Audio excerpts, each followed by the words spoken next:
پاکستان سے کسی نے پوچھا ہے کیا خواتین اپنی آواز میں اس طرح نعت پڑھ سکتی ہیں کہ ان کا چہرہ چھپا ہوا ہو, صرف آواز آ رہی ہو؟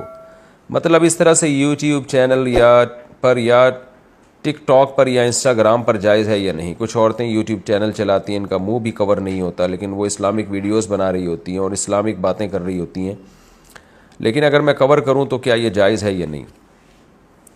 دیکھیے, عورت کے لیے یوٹیوب چینل پہ اسلامک ویڈیوز بنا کے ڈالنا اپنا, یہ کوئی پسندیدہ کام بہرحال نہیں ہے. کہ جوان عورت پہ پردہ فرض ہے اور مردوں سے اپنے آپ کو چھپانا فرض ہے.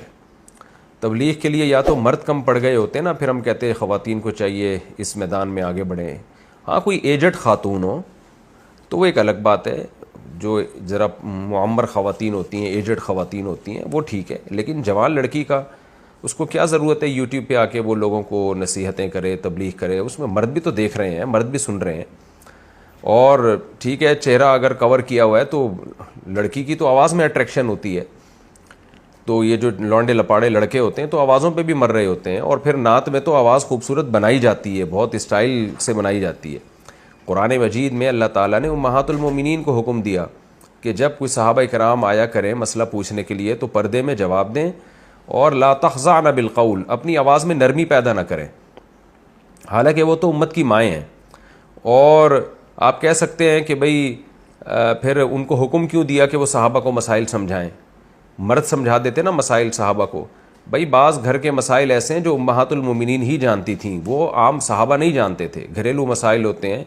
تو اس لیے امی عائشہ رضی اللہ تعالی عنہا خاص طور پر ان کا علم بہت زیادہ تھا, اور نبی کی گھر کی زندگی تو انہوں نے دیکھی ہے, تو گھریلو مسائل کون بتائے گا؟ تو اس لیے صحابہ کرام سفر کر کے ان کے پاس آیا کرتے تھے, تابعین تبع تابعین ان کے پاس آیا کرتے تھے دین سیکھنے کے لیے, تابعین آیا کرتے تھے. تو قرآن نے پہلے کہہ دیا کہ بھئی پردے میں جواب دینا ہے, وہ مجبوری تھی حضرت عائشہ کی, کیونکہ وہ مسائل حضرت عائشہ ہی جانتی تھیں. تو قرآن نے کہہ دیا کہ لا تخضعن بالقول, کہ آواز میں نرمی پیدا نہ کریں. جبکہ آج کل جو یوٹیوب پہ خواتین آتی ہیں وہ تو بہت بنا کے آوازوں کو باقاعدہ بناتی ہیں, تکلف کرتی ہیں, وہ نارمل وے میں بات نہیں کر رہی ہوتی, وہ تو چاہتی ہیں کہ لوگ ہماری طرف مائل ہوں. تو اس لیے یہ کوئی قابل تعریف عمل بہرحال نہیں ہے. تو ہاں کوئی ریسیپی وغیرہ دکھانی ہے, کوئی جس میں خوبصورت آواز بنانی نہ پڑے, اس میں اگر کوئی مکمل پردے کے ساتھ بنا دیتی ہیں, اور اس میں بھی میں نے بتایا جیسے ایجڈ خاتون ہو, تو وہ اس میں فتنہ نہیں ہے. جوان خاتون کو وہ گھر کی چار دیواری ہی میں رہنا ہے, یا اگر کہیں جانا ہے تو پردے کی پابندی کے ساتھ. تبلیغ کرنی ہے تو صرف خواتین میں اپنی صلاحیتوں کو رکھیں, خواتین کے اندر تبلیغ کریں. اب یوٹیوب چینل تو ایسے نہیں ہوتے نا کہ خواتین کے لیے الگ ہو, مردوں کے لیے الگ ہو, تو اس لیے یہ عمل قابل تعریف بہرحال نہیں ہے.